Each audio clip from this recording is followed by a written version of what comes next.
కూడా ప్రముఖ పాత్ర పోషిస్తూ ఈ రాష్ట్ర ప్రభుత్వాన్ని శాసిస్తా ఉన్నాను. నేను ఎవరికో తల వంచేవాడిని కాదు, ఎవరో పక్కన కూర్చోబెట్టేవాడిని అంతకంటే కాదు, ఆత్మగౌరవం చంపుకునేవాడిని కాదు, ఎవరికి కూడా ఆత్మగౌరవం కిందికి తీసుకొచ్చే కార్యక్రమం కూడా చేసేవాడిని కాదు. సౌహృదయంతో దీన్ని అర్థం చేసుకోవాల్సిందిగా వారందరికీ నేను విజ్ఞప్తి చేస్తూ ఒకటే చెప్పదలుచుకున్నాను.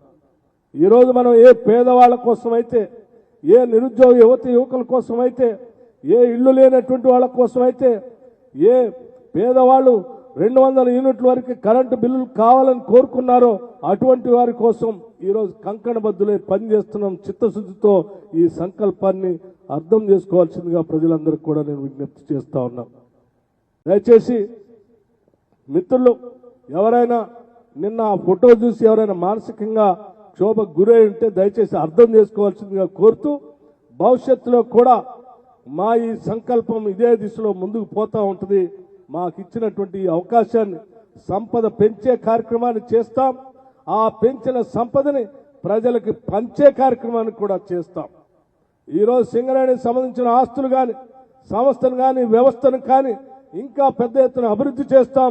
ఇది రాష్ట్ర ప్రజలకే ఉండేటట్టుగా దీని సంస్థకు సంబంధించిన లాభాలు కానీ, ఈ సంస్థ ద్వారా వచ్చేటువంటి ఆదాయం కానీ ఆ సింగరేణి కార్మికులతో పాటు తెలంగాణ ప్రజలకే ఉండేటట్టుగా, చెందేటట్టుగా కూడా చేస్తామని కూడా ఈ సందర్భంగా ఈ గని కార్మిక లోకానికి, ఆ పరిసర ప్రాంతాల్లో ఉన్నటువంటి ప్రజలందరికీ కూడా నేను విజ్ఞప్తి చేస్తా ఉన్నాను. దయచేసి రాష్ట్రంలో ఉన్నటువంటి సింగరేణికి సంబంధించినటువంటి అంశాలే కాకుండా మరొక అంశాన్ని కూడా మేము చాలా స్పష్టంగా ఈరోజు చెప్పదలుచుకున్నాం.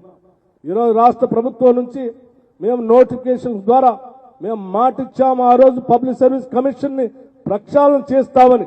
ఈరోజు ప్రక్షాళన చేయటమే కాదు, అక్కడ నియామకాలు చేయటంతో పాటు నోటిఫికేషన్స్ కూడా ఇస్తా ఉన్నాం. ఇచ్చినటువంటి నోటిఫికేషన్ సంబంధించి నేను మరొకసారి చెప్తా ఉన్నాను. అనేక గ్రామాల్లో ఉన్నటువంటి పేదవాళ్ళు, మరీ అడవిలో ఉన్నటువంటి అడవి బిడ్డలకు సంబంధించిన తల్లిదండ్రులు, అయ్యా మా బిడ్డలను హైదరాబాద్ దాకా మేము పంపించి కోచింగ్ ఇప్పించలేము, ఒక్కసారి ప్రయత్నం చేసి మా దగ్గర ఉన్నంత డబ్బంతా పొడుగేసి కోచింగ్ ఇప్పిస్తే ఆ గ్రూప్ 1కి పేపర్ లీక్ అయి వాళ్ళు ప్రశ్నలు రాయలేక ఆ ప్రభుత్వం చేసినటువంటి తప్పిదాని వల్ల వెనక్కి ఊరికి తిరిగి వచ్చారు. మళ్ళీ తిరిగి వాళ్ళ కోచింగ్ పంపించాలంటే మా దగ్గర అంత శక్తి లేదని చెప్పిన అనేక మంది తల్లుల మాటలను మనసులో పెట్టుకొని ఈ రాష్ట్ర ప్రభుత్వం మరొక నిర్ణయం కూడా తీసుకుంది. రాష్ట్ర వ్యాప్తంగా ఆయా నియోజకవర్గాల్లో ఉన్నటువంటి నిరుద్యోగ యువకులు ఎవరు హైదరాబాద్ నగరానికి రాకుండా మీ ప్రాంతాల్లో మీరు అక్కడే ఉండి ఈ రాష్ట్రంలో best of the best lecturers చెప్పేటువంటి పాఠాలని మీరు వినేటట్టుగా, రాష్ట్రంలోనే కాదు దేశంలో కూడా ఎక్కడైనా ఎవరైనా best of the best lecturers ఉంటే వాళ్ళని కూడా ఇక్కడ పిలిపించి పాఠాలు చెప్తే అవి నేరుగా మీరు వినేటట్టుగా ప్రతి శాసనసభ నియోజకవర్గంలో doctor BR Ambedkar knowledge centres ని కొద్ది రోజుల్లోనే మేము మొదలు పెట్టబోతా ఉన్నాం. ప్రతి శాసనసభ నియోజకవర్గంలో దీన్ని మొదలు పెడతాం.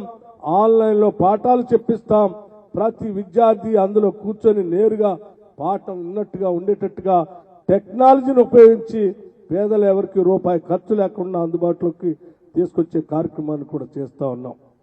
దాంతోపాటు ఈరోజు జనాభాలో సగభాగం ఉన్నటువంటి మహిళలందరికీ కూడా వడ్డీ లేని రుణాలను ఈరోజు పెద్ద ఎత్తున భారీ బహిరంగ సభ హైదరాబాద్ నగరంలో పెట్టి మేము అధికారంలోకి వచ్చిన డిసెంబర్ 7 నుంచి ఈనాటి వరకు తీసుకున్నటువంటి రుణాలన్నిటికి కూడా వడ్డీ మొత్తాన్ని రాష్ట్ర ప్రభుత్వం చెల్లించేటట్టుగా చెక్కును కూడా ఈరోజు హైదరాబాద్ నగరంలో లక్షలాది మంది మహిళల మధ్యలో చెక్కును అందించబోతున్నామని చెప్పి మీ అందరికీ మీడియా ద్వారా రాష్ట్ర ప్రజలందరికీ కూడా విజ్ఞప్తి చేస్తూ, మేము చేసే ఈ ప్రతి కార్యక్రమం ప్రజలకే, ఉన్నటువంటి ప్రతి పైసా ప్రజలకే అంకితం చేస్తున్నాం. గతంలో పాలకులు చేసినట్టుగా దోబరా ఖర్చు చేయం, ఈ రాష్ట్రాన్ని ఇబ్బంది పెట్టం, ఆదాయం రాకుండా చేసేటువంటి కార్యక్రమం కూడా చేయమని చెప్పి సింగరేణి లోకల్ స్థానికత సంబంధించి మిత్రులు అడుగుతా ఉన్నారు. గతంలో ఉన్నటువంటి ఉమ్మడి జిల్లాలకు సంబంధించినటువంటి వాటన్నిటిని కూడా సింగరేణికి సంబంధించిన స్థానికతలాగానే చూడమని చెప్తా ఉన్నారు. తప్పనిసరిగా పరిశీలన చేస్తామని చెప్పి మిత్రులందరికీ సవినయంగానే మనవి చేస్తూ, ప్రతి సింగరేణి కార్మికుడు, నాయకుడు, లేకపోతే ఉద్యోగస్తుడు ఇది మన సొంత సంస్థగా భావించి దీన్ని ముందుకు తీసుకొని పోవటం కోసం ప్రయత్నం చేయవలసిందిగా, దానికోసం ఈ ప్రభుత్వం ఎప్పుడూ మీకు అండగా ఉంటుందని మాటిస్తూ, మీకున్నటువంటి ప్రతి సమస్యని మానవతా దృక్పథంతో పరిష్కరించడానికి ప్రభుత్వం సిద్ధంగా ఉందని కూడా మీ అందరికీ తెలియజేస్తూ సెలవు తీసుకున్నాను. జై హింద్.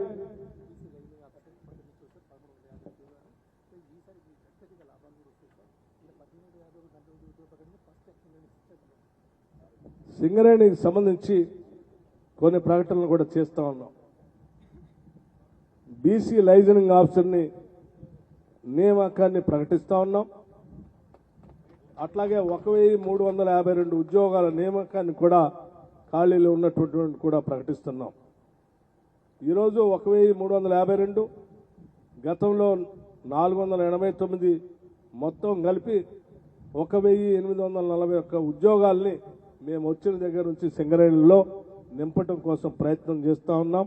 గత ప్రభుత్వాలు ఉన్న ఉద్యోగాల్ని ఖాళీ చేస్తే మేము ప్రతి నెల ప్రతిరోజు కూడా ఏ రకంగా ఒక నిరుద్యోగ యువకుకి ఉద్యోగం ఎట్లా ఇవ్వాలని ఆలోచన చేస్తున్నామని చెప్పడానికి ఇది ఒక స్పష్టమైన ఉదాహరణ.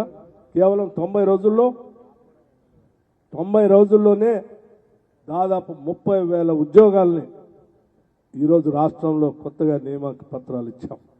కేవలం 90 రోజుల్లో 3 నెలల్లోనే. అట్లాగే రామగుండం శాసనసభ్యులు రాజ్ ఠాకూర్ గారు ప్రత్యేకంగా అడుగుతా ఉన్నారు. పట్టాలు రెగ్యులేట్ చేస్తామని గతంలో చెప్పాము. సింగరేణి జెన్కోలో ఉన్నటువంటి పరిసర ప్రాంతాల్లో ఉన్నటువంటి వాళ్ళందరికీ తప్పనిసరిగా త్వరలోనే దానిపైన కూడా నిర్ణయం తీసుకొని క్లియర్ చేస్తామని కూడా మీ అందరికీ మనవి చేస్తూ ఉన్నాం. అట్లాగే సింగరేణికి సంబంధించి మరొక విషయం కూడా చెప్పదలుచుకున్నాను. జైపూర్లో ఉన్నటువంటి పవర్ ప్రాజెక్టుతో పాటు అదనంగా ఇంకొక 800 మెగావాట్లు సంబంధించినటువంటి పవర్ ప్రాజెక్టు కూడా సింగరేణి ద్వారా కొద్ది రోజుల్లోనే చేయబోతా ఉన్నాం. అట్లాగే చెన్నూరు కాన్స్టిట్యూన్సీ చెప్పాను. చెన్నూరు కాన్స్టిట్యూన్సీ డాక్టర్ వివేక్ గారిది. అట్లాగే గతంలో వినోద్ గారు, ఇప్పుడు వారు. నేను చెన్నూరు పాదయాత్రలో భాగంగా అక్కడికి వెళ్ళాను. దాని చుట్టూ అంతా తిరిగాను కూడా. అట్లాగే ఇంకొకటి కూడా రామగుండంలో కూడా ఎప్పుడో పాత రోజుల్లో మనం మొదలుపెట్టినటువంటి జెన్కో సంబంధించినటువంటి power project, thermal power project, oldest power project. అది ఈరోజు దాని ప్లేస్లో అదనంగా ఇంకొక 800 మెగావాట్లతో అక్కడ ఒక ప్రాజెక్టును కూడా చేపట్టాలనేటువంటి ఆలోచన చేస్తూ ఉన్నాం. పూర్తి ప్రక్రియ పూర్తయిన తర్వాత దాన్ని అధికారికంగా ప్రకటిస్తాం. ఇది ప్రాసెస్లో ఉంది. జెన్కో నుంచి సింగరేణి వాళ్ళు అడుగుతూ ఉన్నారు మాకే ట్రాన్స్ఫర్ చేయమని. తప్పనిసరిగా దాన్ని పరిశీలన చేసి భవిష్యత్తులో ఆ ప్రాజెక్టును కూడా సింగరేణి వాళ్ళకి ట్రాన్స్ఫర్ చేసి